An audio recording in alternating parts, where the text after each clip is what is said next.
All right. Hi, everyone. Thank you so much for joining me today. My name is Jenna Wood, and I am one of the dietitians here with the Giant Company.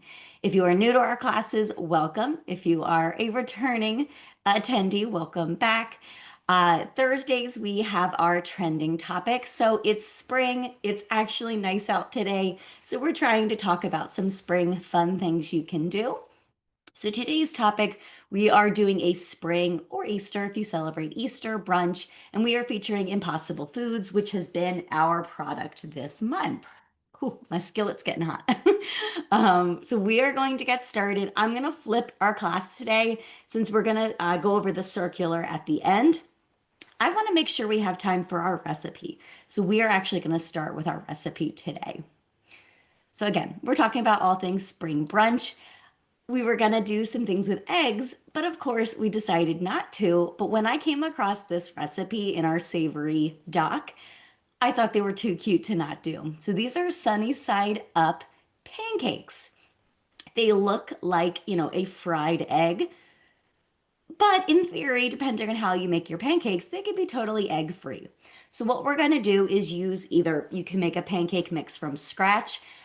We have that really delicious almond flour pancake recipe in savory that I'll link to as well. Those were so delicious.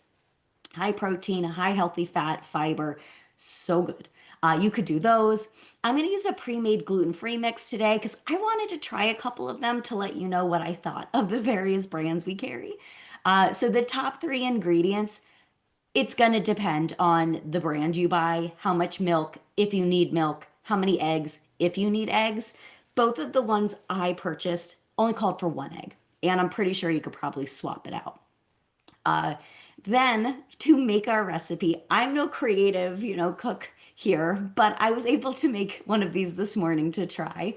We're gonna spread some Greek yogurt on the finished pancake. You do want it to cool slightly because you don't want it to be super hot because the Greek yogurt will run right off. But we're gonna spread a little bit of Greek yogurt to be our egg white. And then on top, you can either do the recipe calls for peaches, halved, a can, or honestly, I prefer canned apricots, which we also carry. So I will show you those. And then, of course, we are going to serve them alongside some of our Impossible savory sausage patties. They're so cute. I will share a little bit about them as well. I'm going to stop sharing so that we can get our recipe together. First, I do want to pop our Impossible sausages into the air fryer. And I'm also going to add a spotlight to my other camera, so you should be able to see it now. But I'm going to cook up two of these. The serving size is one, but I'm going to cook up two so you can see what they look like. Um, the cooking directions, so you can cook them in a skillet, in the microwave, or the air fryer. I read a bunch of the reviews. People said they've cooked them all which ways, depending on how much time they had. I would say the reviews for the skillet option were the best, but people said they turned out fine in the microwave, and I love my air fryer, so that's what I'm gonna do. And it calls for 400 degrees for 6 minutes. So that's what we're gonna do. Let's see. 400. Come on. Okay. 400 for 6 minutes. Yeah, I have a cold. I'm sorry. No allergy. I'm very fortunate I don't have seasonal allergies. Just a cold. Um, okay, so the pancake mix I'm using today, I am doing the King Arthur Company, their gluten-free pancake mix. So I'll show it to this camera too, because I wanted to try a couple different options because I know we have gluten-free customers. We're talking about gluten-free foods, I believe, next month. So I just wanted to give them a try. This morning, I did also try the Kodiak cake, which I've always been a fan of. I had never tried their gluten-free. These are delicious. Like, you would not be able to tell the difference between their original and these. They're so, so good. So if you are serving food to people who are gluten-free, I haven't tried the King Arthur yet, but this is quite good. All right, so the recipe for the King Arthur did say to make up the batter and then let it sit for 10 minutes. I would honestly say you should probably do that for the Kodiak as well. It thickens up a little bit. It's a better consistency. So I did already mix. Oh yeah, it's so nice. I did already mix our batter together. And so for the King Arthur, it calls for a cup of the mix, one large egg, a tablespoon and a half of either oil or melted butter. So you could easily make these dairy-free. Thank you guys. You're so sweet. I feel great. I just still sound awful. And then 2/3 of a cup of milk. You can do dairy milk or you could do a non-dairy milk. It says that right on the package. So really good kind of allergy-friendly option here. This one is also egg-free, which is nice. The Kodiak cake is not egg-free. So this one does already contain eggs in the batter. So just keeping that in mind for different allergies. Yeah, I know. A lot of recipes don't call for oil, so I was kind of surprised. But I let that sit. So it's been in here for already 10 minutes. So we're gonna hope that the first pancake is beautiful, which it isn't always. But so I have my skillet here. I have it right around 350. The Kodiak cake said 375, so give or take. We're gonna watch, see if 350 is high enough. And I did just use a little bit of the oil to rub it down. But we're gonna throw, this is a little bit of a thinner batter. I prefer kind of a thicker batter, so I really like the Kodiak for that reason. But if you want a thicker batter, you could just use a little bit more of the mix or a little less of the liquid. All right, so for our creation today, we do kind of want a big pancake. So, I don't know. Hopefully these will turn out pretty. So yeah, so if you prefer a thinner pancake, certainly more liquid, less, yeah, all that, less of the batter. All right, so we're gonna let that sit for a moment. We'll kind of watch for the edges of the pancake to kind of get a little dry, some bubbles to pop. I will show you. This is one of my Kodiak cakes from this morning. It looks perfect. It looks so nice. And I'm telling you, so delicious. And we have a couple more minutes still on the impossible sausages. I do want to show you. I got the pancake going. Oh, good. You could see one of the pancakes at least. I do want to show you. This is one of the sausages. They are not small because I'm going to show you the nutrition for them. And they're thick, I'll say. They're very thick. So I'm excited. While we're letting this cook, I will say I've been eating a lot of the Impossible chicken nuggets on like a salad kit because I just have not been in the mood to cook. So it's been a salad kit, some Impossible chicken nuggets, or the burgers kind of cut up. And that's been dinner, which has been delicious. Okay, we're gonna see. Oh, it looks beautiful. Look at that. The first pancake turned out okay. That is not always the case. They look so nice. Yeah, the sausage patties, they do look really good. And I'm going to compare them to a pork because that's what they're comparable to. The nutrition's a lot better than a pork sausage, that's for sure. And of course, there are people who don't eat pork. So a good alternative to that as well. Okay. Let us see. I know the first pancake is almost always a dud, but this one turned out, I would say, quite nicely. I'm very impressed. Okay. In the meantime, so I'm just going to move this out of my, maybe I'll move it this way. Okay. I'm just going to make the two to kind of show you so we can get along with class, but I will make the rest later. Move that out of our way. And then I will show you, using my Kodiak ones from earlier, how we are going to design our little egg pancake, for lack of a better word right now.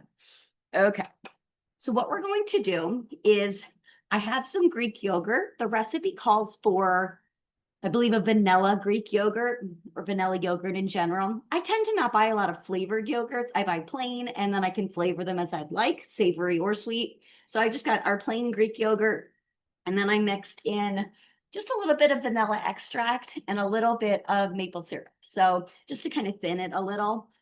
And then the vanilla is going to make it taste like vanilla anyway. And then I can control how much sugar. Okay, let's check the pancakes really quick. Oh, they're perfect. Now again, and our air fryer is done. You're going to want these to cool before attempting to do the design. Okay. Ooh, they look really good. Okay. Let's see. All right. So onto here, I am going to do a dollop of our yogurt. The recipe calls for a tablespoon, but to me, that's not enough to kind of go for the look we're looking for here. All right. You kind of want it to look like an egg white, sort of. Okay. And pancake number 2.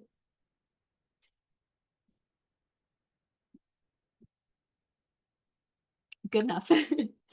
Then we're going to top it with our apricot or peach half. So this is the one I am using. So these are unpeeled apricot halves in pear juice. We do sell peaches and pears in syrup. That's just going to have a lot more added sugar. So I definitely recommend looking out for these. It's going to have those dieting stars right on the front. And of course, you can do peaches if you prefer peaches, but no, I just don't eat apricots that much and I love them. So that's what I'm doing today. So then we're going to top. They look so silly. Okay, we'll do that. And then we'll just do a drizzle of honey here. Honey's optional, but I think it just looks pretty. Okay, then I'm going to take the Impossible sausage, you can see. Move that here. So you can see, looks like, honestly, it looks like a pork sausage to me. Okay. Perfect. And there you have it. They are so cute. Oh my gosh, look at them.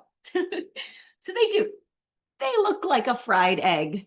If you use your imagination, right? I think these would be so cute for kids. I enjoyed it for breakfast this morning. So really anything you want to do there. Oh, yes. So it kind of looks like a coffee filter.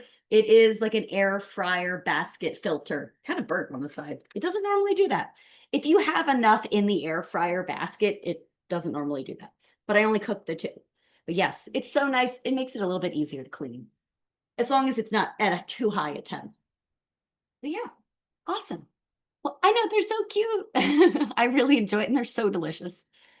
Okay, I'm going to remove that spotlight and stop that video. And then I'm going to get back to our PowerPoint. I know they're so good. I'll send a photo. They're so delicious too. Okay, let us get back to our slides. So yes, I will send the recipe with a link to the savory sausage as well from Impossible. I will definitely, I haven't given the sausage a taste yet, so I'm going to try that after I take a photo after class, but they look so good. To compare the nutrition from a pork sausage and the Impossible sausage. So the serving size, this is comparing, I want to say it's, I can't remember which brand I found. I tried to find something that was a similar weighted product. So as I mentioned, the Impossible patty, it's a big patty. So it's 46 grams compared to a pork brand, which 2 patties is 45 grams. So they're going to be a lot thinner. These are nice and thick. Calorie-wise, the 46-gram patty is 110 calories, which is a 40-calorie savings from the pork. 7 grams of total fat compared to 13 in the pork. 2.5 grams of saturated fat compared to 4.5 in the pork. So a 2-gram saturated fat savings. 310 milligrams of sodium per sausage patty. So it is still, you know, like a sausage, it is still going to have sodium. It does still have a bit of potassium, which the pork does not. And And if you remember from Feature Friday last week, we talked about this is not meant to replace whole foods like fruits and vegetables, whole grains. This is meant to be an equivalent to the pork sausage. So keeping that in mind. It does have a gram of fiber, which the pork sausage won't. 6 grams of protein, so it's equal in the protein. And again, it's that high quality protein, so you're getting all those amino acids you would from meat. And then a little bit more iron as well. So again, it's not going to be a product for everybody, but for people who don't eat pork, people who don't eat animal products, people who are just looking for something fun to try, I have been impressed with every product I've tried so far. Like you would not know, especially the chicken nuggets. I'm telling you, they might be my new favorite, but I'm going to try these right after class too. Okay, let's dive into our topic because we have a little bit of time. I didn't want to talk about too much and go overboard because we have to look at our circular as well. But we talk about this most holidays, but we want to make sure you understand that you should not save up your calories for the end of the day. You should still be fueling your body all day, regardless of what holiday it is. So keep those eating habits consistent to what they look like on non-holiday days. We don't recommend grazing throughout the day. Still eat those consistent meals you would otherwise, because when you graze, you tend to not feel satisfied, but you are still eating a lot. Avoid saving up those calories. Stay hydrated. I think we forget about that. Even if you drink or don't drink, we still need to be hydrated. And I really think it's important, especially around the holidays, to plan those indulgences and pick foods, desserts, other foods that you genuinely enjoy versus eating something to just appease another person. I know we've all done it, but if your health and wellness goals are in your mind, remembering you still can say no to food you do not want. If you happen to overdo it on the holiday, acknowledge it and move on and make sure the next eating occasion you're back on track. You do not need to overcompensate on Monday knowing that you overdid it on the holiday. That never works out. It just leads to a guilt cycle that we don't need. We have to eat food, so we don't need to feel guilty about it. Now, I've linked all of these products here. These are just some, I looked through our circular, I looked through our website, and I was trying to find things that I thought would be fun to have at a spring or Easter brunch. Just things that maybe you haven't thought about in a while. So these are things that are kind of in our produce department or our produce adjacent, I'll say. So different types of salad mixes. I love a good salad at a brunch. I tend to lean more towards the breakfasty foods for brunch, but I also almost always have a salad with it too. Uh, I love these mini peppers. They're so great as a snack, as an appetizer. You can cut them in half and fill them. They're just so cute. If you don't want to do any of the prep for your veggies, we sell tons of veggie trays and fruit trays. Different dressings. These are the Bolthouse Farm. They're pretty low calorie compared to other dressings. They're made with yogurt and they're pretty darn delicious. If you're making any breakfasty foods that need hash browns, we have our frozen hash brown potatoes. These are like oh my gosh, I almost called them poppy fries, which my grandfather used to make. That's not the real name for them. These are like diced or like breakfast potatoes. We also carry one that has onions and peppers mixed in. And then honestly, I think these have ruined other berries for me, but we carry Driscoll's Sweetest Batch, which we have the blackberries, the raspberries, and the blueberries. They are so, so good. So find them if you have not. They're delicious.